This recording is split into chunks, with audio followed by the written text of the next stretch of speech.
Hey everyone, welcome back to my channel. In this video, I want to talk about The Truth About Money by Ric Edelman.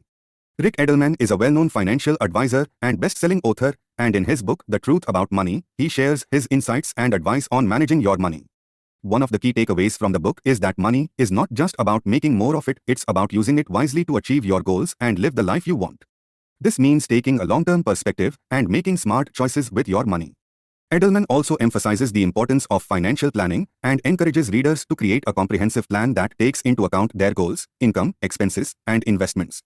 This can help you stay on track and make better decisions about your money. Another important concept that Edelman discusses is the role of emotions in financial decision-making. He notes that many people make poor financial decisions based on fear, greed, or other emotions, and suggests that taking a rational and disciplined approach can help you avoid these pitfalls. Overall, The Truth About Money is a great resource for anyone looking to improve their financial knowledge and make smarter decisions with their money. Whether you are just starting out or you are a seasoned investor, Edelman's insights and advice can help you achieve your financial goals and live the life you want.